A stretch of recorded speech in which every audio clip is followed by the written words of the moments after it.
नमस्कार. श्री स्वामी समर्थ सर्वांना. आजच्या व्हिडिओमध्ये तुम्हा सगळ्यांचं खूप खूप स्वागत आहे. स्वामी तुम्हा सगळ्यांना कायम सुखी ठेवो ही स्वामीचरणी प्रार्थना करते आणि आजच्या व्हिडिओला सुरुवात करते. तर आजचा व्हिडिओ असा आहे की आता रविवारी महाशिवरात्री आहे, म्हणजेच की 15 फेब्रुवारीला महाशिवरात्री असल्यामुळे आपल्या घरामध्ये पैसा टिकून राहावा असे प्रत्येकाला वाटत असते.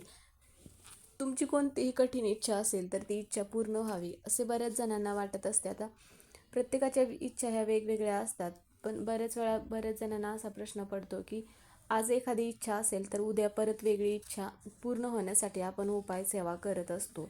तर असे नाही की आपल्या घरामध्ये सगळ्या गोष्टी प्रत्येकाच्या असतीलच असे नाही, किंवा प्रत्येक व्यक्ती सुखी समाधानी असेलच असे नाही. कोणत्या ना कोणत्या अशा अपेक्षा म्हणा किंवा अशा काही इच्छा असतात, त्या पूर्ण होण्यासाठी आपण शेवटचा पर्याय म्हणून देवांवरती विश्वास ठेवत असतो आणि देवांची सेवा करत असतो. पण प्रत्येक वेळेस आपल्याला आपली इच्छा पूर्ण करून घेण्यासाठीच आपल्याला देवांची सेवा करायची का? तर असे नाही की आपली इच्छा जरी नसेल कोणतीही, तरी तुम्ही फक्त मनोभावे सेवा केलात तरीही तुमच्या ज्या इच्छा आहेत तर त्या इच्छा पूर्ण होत असतात.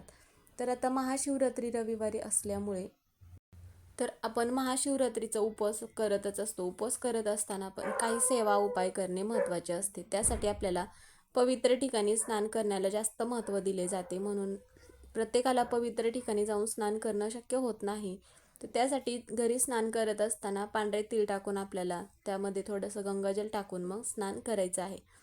आजारी व्यक्ती असेल तर मग खास त्या व्यक्तीसाठी पण तुम्ही या ज्या वस्तू आहेत तर त्या वस्तू अंघोळीच्या पाण्यामध्ये टाकून स्नान करायला देऊ शकता. असे काही बरेच उपाय असतात की जेणेकरून आपण विशेष तिथीच्या दिवशी जर केले तर त्या व्यक्तीतील नकारात्मकता दूर होते आणि तीर्थ ठिकाणी स्नान केल्याचं आपल्याला पुण्य मिळत असतं. अशाच प्रकारे एक आपल्याला धनप्राप्तीसाठी एक उपाय करायचा आहे, जेणेकरून म्हणजेच की आपल्याला एका झाडाचे फूल घरी आणायचं आहे. तर हे फूल घरी आणून या फुलाचा उपाय करायचा आहे. त्याचबरोबर काही सेवा करायच्या आहेत. आता महाशिवरात्री असल्यामुळे आपण भगवान भोलेनाथाचा तर उपवास करतच असतो, त्याबरोबर काही सेवा पण करत असतो. तर आपल्या घरामध्ये पैसा टिकून राहावा, आपली कोणती एखादी इच्छा असेल तर ती इच्छा पूर्ण व्हावी असे प्रत्येकाला वाटत असते. त्यासाठीच आपल्याला एक उपाय करायचा आहे. त्याबद्दलचीच माहिती आपण आजच्या व्हिडिओमध्ये घेणार आहोत. व्हिडिओ शेवटपर्यंत बघा, म्हणजे ही माहिती तुम्हाला पूर्णपणे समजेल. व्हिडिओ आवडला तर व्हिडिओला लाईक करा. चॅनलवर नवीन असेल तर चॅनलला सबस्क्राईब करा. आता महाशिवरात्री असल्यामुळे आपण मग भगवान भोलेनाथाचा उपवास करत असतो. त्याचप्रमाणे जिथे कुठे जवळपास महादेवाचं मंदिर असेल तर आपण मंदिरामध्ये जात असतो. तर मंदिरामध्ये जात असताना ज्या पण काही वस्तू आपण अर्पण करत असतो त्यामध्ये बऱ्याच अशा काही गोष्टी आहेत की त्या भगवान भोलेनाथाला चुकूनही अर्पण केल्या जात नाही. हे बऱ्यापैकी लोकांना माहिती नसते. तर त्यामध्ये सगळ्यात महत्त्वाची गोष्ट म्हणजे केतकीचं जे फूल आहे तर ते फूल आपल्याला चुकूनही अर्पण करायचे नाही. आता आपण पांढऱ्या रंगाचे जे फुलं आहे तर भगवान भोलेनाथांना अत्यंत प्रिय असल्यामुळे पांढऱ्या रंगाचे कोणतेही फुलं अर्पण करतो, पण त्यामध्ये केतकीचे फूल आपल्याला चुकूनही अर्पण करायचे नाही, कारण की खोटे बोलल्याबद्दल केतकीच्या फुलाला शाप दिला आहे, म्हणून हे फूल पूजेमध्ये चुकूनही वापरले जात नाही. तर त्यानंतर मग आपल्याला काय करायचं आहे, आता हा जो उपाय आहे तर हा उपाय आपल्याला तुम्ही घरी करू शकता किंवा मग तुम्हाला मंदिरामध्ये करणं शक्य झालं तर आवर्जून मंदिरामध्ये तुम्ही करायचं आहे, कारण की मंदिरामध्ये गर्दी असते महाशिवरात्री असल्यामुळे. त्यासाठी आपल्याला काय करायचं आहे, गोकर्णीचं फूल जे आहे तर ते आपल्याला घरी आणायचं आहे. गोकर्णी फुलाने आपल्याला शिवरात्रीच्या अगोदर जरी तुम्हाला आणायला शक्य झालं तर आवर्जून तुम्ही अगोदर आणू शकता. तर किती फुलं आपल्याला आणायचे आहेत, तर तुम्ही 11 फुलं आणू शकता. जर 11 नाही शक्य झाले तर मग 7, 5, 1 फूल आपल्याला घरी आणायचं आहे. तर आता जर यापैकी तुम्हाला एक जरी नाही भेटलं तर आता बऱ्याच वेळा काय होतं की जवळपास जिथे कुठे थोडीशी कळी उमगलेली असते तर ती पण तुम्ही आणलात तरीही चालेल. आता महादेवाचे मंदिर जिथे कुठे आहे तर तिथे मंदिरामध्ये जायचं आहे. महादेवाला हे फूल जे आहे तर ते अर्पण करायचं आहे.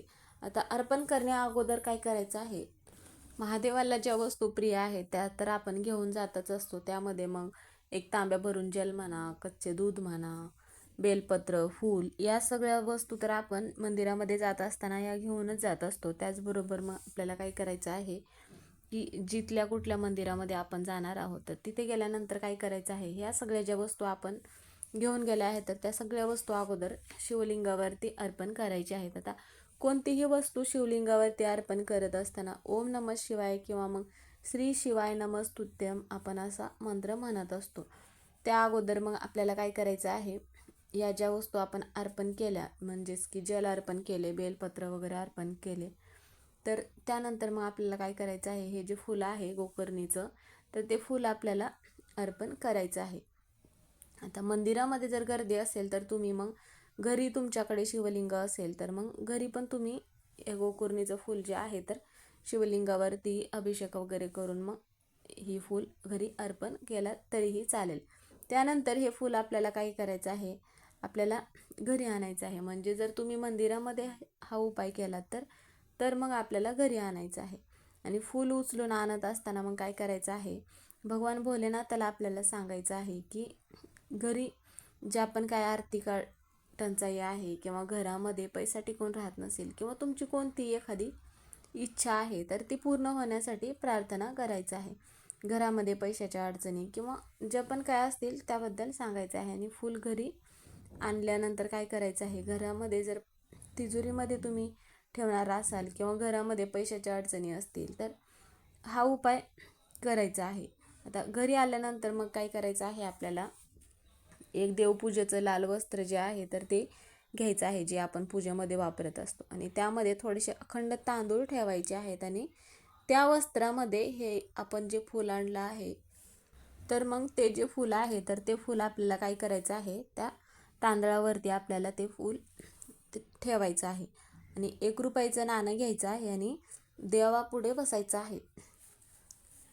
नंतर मग आपल्याला देवघरामध्ये दिवा लावायचा आहे. त्याचप्रमाणे मग भगवान शंकराचा म्हणजेच की ओम नमः शिवाय हा मंत्र जो आहे तर तो मंत्र आपल्याला म्हणायचा आहे. आता त्यानंतर मग हे जे आपण फूल ज्या तांदळावरती म्हणा 1 रुपयाचा नाणं आणि फूल ठेवलं आहे तर ते आपल्याला तिथून उचलायचं आहे. आणि आपल्या घराचा जो मुख्य दरवाजा आहे, दरवाजाच्या उजव्या बाजूला आपल्याला हे जे फूल आहे तर ते बांधायचं आहे. आणि ज्यावेळेस आपण हे फूल दरवाजावरती बांधणार असेल तर त्यावेळेस मग आपल्याला काय करायचं आहे, ओम नमः शिवाय ओम नमः शिवाय असा मंत्र म्हणत आपल्याला हे जे फुलाची पोटली आहे तर ती बांधायचं आहे.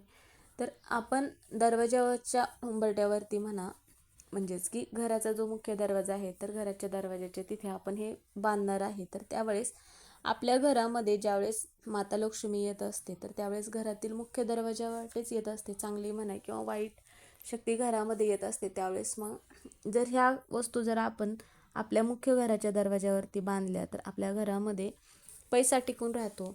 आपल्या घरात कधीच कोणत्या गोष्टींची कमतरता भासत नाही. म्हणून मग असा जो उपाय आहे धनप्राप्तीसाठी तर तुम्ही असा उपाय महाशिवरात्रीच्या दिवशी आवर्जून करायचा आहे. आणि त्याचप्रमाणे तुमची जी पण काही इच्छा असेल तर ती इच्छा मग भगवान भोलेनाथाला सांगायचं आहे. इच्छा पूर्ण होण्यासाठी प्रार्थना करायचं आहे. आणि भगवान भोलेनाथाचा ओम नमः शिवाय असा 108 वेळा मंत्र म्हणायचा आहे. आणि त्यानंतर मग आता जर तुम्हाला शक्य झालं तर मंदिरामध्ये म्हणा किंवा घरीच म्हणा भगवान भोलेनाथाला ज्या वस्तू प्रिय आहेत तर त्यामध्ये धोत्र्याचं फूल म्हणा, फळ म्हणा किंवा ज्यांना काही शक्य होत नाही त्यांनी मग घरीच काय करायचं आहे, एक तांब्या भरून जल अर्पण केला तरीही तुमची जी पण काही सेवा आहे तर ती सेवा मान्य करून घेत असतात. आता कोणतेही शिवपिंडीवर आपण अर्पण करायचं आहे, म्हणजेच की घरी करू शकता किंवा मग तुम्ही मंदिरामध्ये. आणि कोणतेही वस्तू अर्पण करत असताना ओम नमः शिवाय असा मंत्र म्हणतच आपल्याला वस्तू अर्पण करायचं आहे. बऱ्याच वेळा काय होतं की कळत नकळत आपल्याकडून चुका घडत असतात, त्यामुळे आपण केलेल्या सेवेचं फळ मिळत नाही.